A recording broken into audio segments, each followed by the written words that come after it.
Many years ago, a young man named Giovanni Guasconti left his home in Naples to study in northern Italy. He rented a small room on the top floor of a dark and ancient palace. Long ago, the building had belonged to a noble family. Now, an old woman, Signora Lisabetta, rented its rooms to students at the University of Padua. Giovanni's room had a small window. From it, he could see a large garden that had many plants and flowers. "Does the garden belong to you?" he asked Signora Lisabetta one day. "Oh, no," she said quickly. "That garden belongs to the famous doctor, Giacomo Rappaccini. People say he uses those plants to make strange kinds of medicine. He lives in that small brown house in the garden with his daughter Beatrice." Giovanni often sat by his window to look at the garden. He had never seen so many different kinds of plants. They all had enormous green leaves and magnificent flowers in every color of the rainbow. Giovanni's favorite plant was in a white marble vase near the house. It was covered with big purple flowers. One day, while Giovanni was looking out his window, he saw an old man in a black cape walking in the garden. The old man was tall and thin. His face was an unhealthy yellow color. His black eyes were very cold. The old man wore thick gloves on his hands and a mask over his mouth and nose. He walked carefully among the plants, as if he were walking among wild animals or poisonous snakes. Although he looked at the flowers very closely, he did not touch or smell any of them. When the old man arrived at the plant with the big purple flowers, he stopped. He took off his mask and called loudly, "Beatrice, come help me." "I am coming, Father. What do you want?" answered a warm young voice from inside the house. A young woman came into the garden. Her thick, dark hair fell around her shoulders in curls. Her cheeks were pink, and her eyes were large and black. She seemed full of life, health, and energy as she walked among the plants. Giovanni thought she was as beautiful as the purple flowers in the marble vase. The old man said something to her. She nodded her head as she touched and smelled the flowers that her father had been so careful to avoid. Several weeks later, Giovanni went to visit Pietro Baglioni, a friend of his father's. Professor Baglioni taught medicine at the university. During the visit, Giovanni asked about Dr. Rappaccini. "He is a great scientist," Professor Baglioni replied, "but he is also a dangerous man." "Why?" asked Giovanni. The older man shook his head slowly. "Because Rappaccini cares more about science than he does about people. He has created many terrible poisons from the plants in his garden. He thinks he can cure sickness with these poisons. It is true that several times he has cured a very sick person that everyone thought would die. But Rappaccini's medicine has also killed many people. I think he would sacrifice any life, even his own, for one of his experiments. But what about his daughter? Giovanni said. I'm sure he loves her. The old professor smiled at the young man. So, he said, you have heard about Beatrice Rappaccini. People say she is very beautiful. But few men in Padua have ever seen her. She never leaves her father's garden. Giovanni left Professor Baglioni's house as the sun was setting. On his way home, he stopped at a flower shop where he bought some fresh flowers. He returned to his room and sat by the window. Very little sunlight was left. The garden was quiet. The purple flowers on Giovanni's favorite plant seemed to glow in the evening's fading light. Then someone came out of the doorway of the little brown house. It was Beatrice. She entered the garden and walked among the plants. She bent to touch the leaves of a plant or to smell a flower.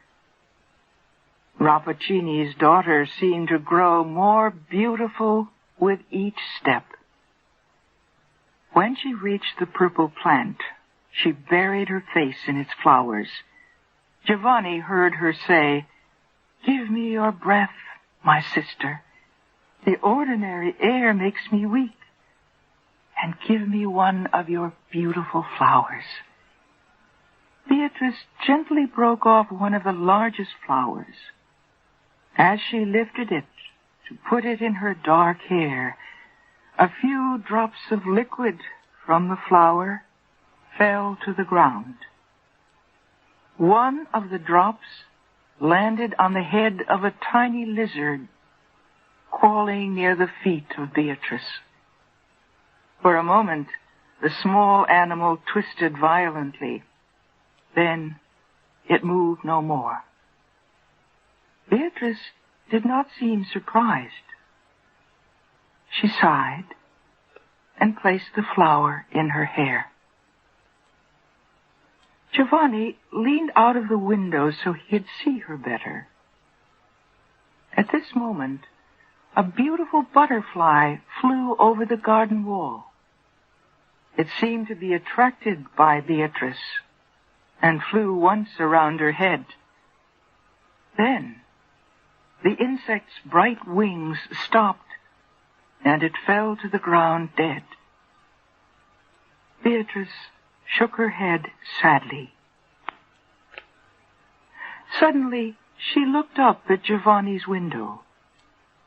She saw the young man looking at her. Giovanni picked up the flowers he had bought and threw them down to her. "Young lady," he said, "wear these flowers as a gift from Giovanni Guasconti." "Thank you," Beatrice answered. She picked up the flowers from the ground and quickly ran to the house. She stopped at the door for a moment to wave shyly at Giovanni. It seemed to him that his flowers were beginning to turn brown in her hands. For many days, the young man stayed away from the window that looked out on Rappaccini's garden.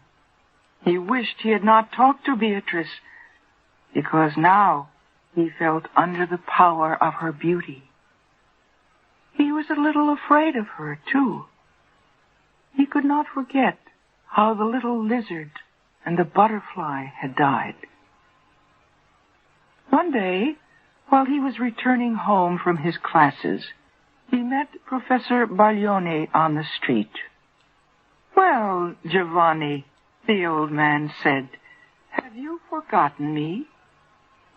Then he looked closely at the young man.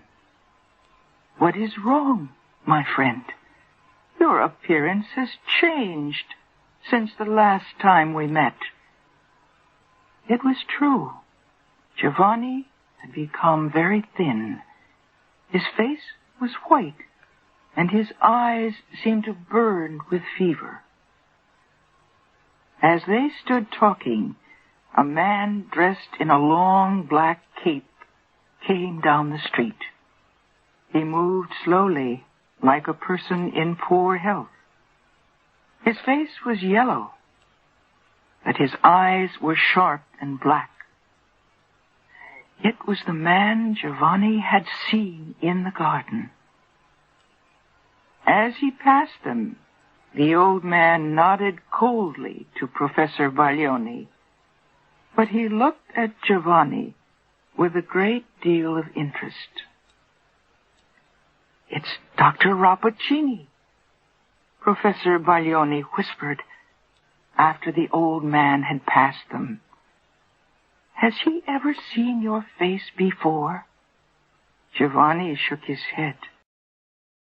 "No," he answered, "I don't think so." Professor Baglioni looked worried. "I think he has seen you before. I know that cold look of his. He looks the same way when he examines an animal he has killed in one of his experiments. Giovanni, I will bet my life on it. You are the subject of one of Rappaccini's experiments." Giovanni stepped away from the old man. "You are joking," he said. "No, I'm serious." The professor took Giovanni's arm. "Be careful, my young friend. You are in great danger." Giovanni pulled his arm away. "I must be going," he said. "Good night." As Giovanni hurried to his room, he felt confused and a little frightened. Signora Elisabetta was waiting for him outside his door. She knew he was interested in Beatrice. "I have good news for you," she said. "I know where there is a secret entrance into Rappaccini's garden." Giovanni could not believe his ears. "Where is it?" he asked. "Show me the way." He went in. The plants all seemed wild and unnatural. Giovanni realized that Rappaccini must have created these strange and terrible flowers through his experiments. Suddenly, Rappaccini's daughter came into the garden. She moved quickly among the flowers until she reached him. Giovanni apologized for coming into the garden without an invitation, but Beatrice smiled at him and made him feel welcome. "I see you love flowers," she said, "and so you have come to take a closer look at my father's rare collection." While she spoke, Giovanni noticed a perfume in the air around her. He wasn't sure if this wonderful smell came from the flowers or from her breath. She asked him about his home and his family. She told him she had spent her life in this garden. Giovanni felt as if you were talking to a very small child. Her spirit sparkled like clear water. They walked slowly through the garden as they talked. At last, they reached a beautiful plant that was covered with large purple flowers. He realized that the perfume from those flowers was like the perfume of Beatrice's breath, but much stronger. The young man reached out to break off one of the purple flowers, but Beatrice gave a scream that went through his heart like a knife. She caught his hand and pulled it away from the plant with all her strength. "Don't ever touch those flowers," she cried. "They will take your life." Hiding her face, she ran into the house. Then Giovanni saw Dr. Rappaccini standing in the garden. That night, Giovanni could not stop thinking about how sweet and beautiful Beatrice was. Finally, he fell asleep. But when the morning came, he woke up in great pain. He felt as if one of his hands was on fire. It was the hand that Beatrice had grabbed in hers when he had reached for one of the purple flowers. Giovanni looked down at his hand. There was a purple mark on it that looked like 4 small fingers and a little thumb. But because his heart was full of Beatrice, Giovanni forgot about the pain in his hand. He began to meet her in the garden every day. At last, she told him that she loved him, but she would never let him kiss her or even hold her hand. One morning, several weeks later, Professor Baglioni visited Giovanni. "I was worried about you," the older man said. "You have not come to your classes at the university for more than a month. Is something wrong?" Giovanni was not pleased to see his old friend. "No, nothing is wrong. I am fine, thank you." He wanted Professor Baglioni to leave, but the old man took off his hat and sat down. "My dear Giovanni," he said, "you must stay away from Rappaccini and his daughter. Her father has given her poison from the time she was a baby. The poison is in her blood and on her breath. If Rappaccini did this to his own daughter, what is he planning to do to you?" Giovanni covered his face with his hands. "Oh, my God," he cried. "Don't worry," the old man continued. "It is not too late to save you, and we may succeed in helping Beatrice too. Do you see this little silver bottle? It holds a medicine that will destroy even the most powerful poison. Give it to your Beatrice to drink." Professor Baglioni put the little bottle on the table and left Giovanni's room. The young man wanted to believe that Beatrice was a sweet and innocent girl, and yet Professor Baglioni's words had put doubts in his heart. It was nearly time for his daily meeting with Beatrice. As Giovanni combed his hair, he looked at himself in a mirror near his bed. He could not help noticing how handsome he was. His eyes looked particularly bright, and his face had a healthy, warm glow. He said to himself, "At least her poison has not gotten into my body yet." As he spoke, he happened to look at some flowers he had just bought that morning. A shock of horror went through his body. The flowers were turning brown.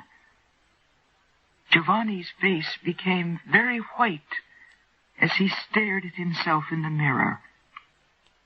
Then he noticed a spider crawling near his window. He bent over the insect and blew a breath of air at it. The spider trembled and fell dead. "I am cursed," Giovanni whispered to himself. "My own breath is poison." At that moment, a rich, sweet voice came floating up from the garden. "Giovanni, you are late. Come down." "You are a monster," Giovanni shouted as soon as he reached her. "And with your poison you have made me into a monster too.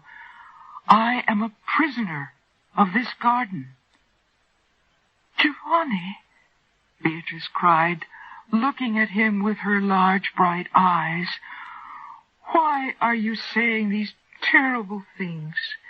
It is true that I can never leave this garden, but you are free to go wherever you wish."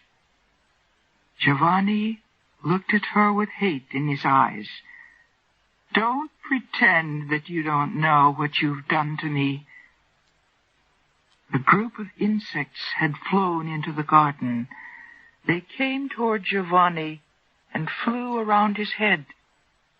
He blew his breath at them. The insects fell to the ground dead. Beatrice screamed, "I see it! I see it! My father's science has done this to us. Believe me, Giovanni, I did not ask him to do this to you. I only wanted to love you." Giovanni's anger changed to sadness.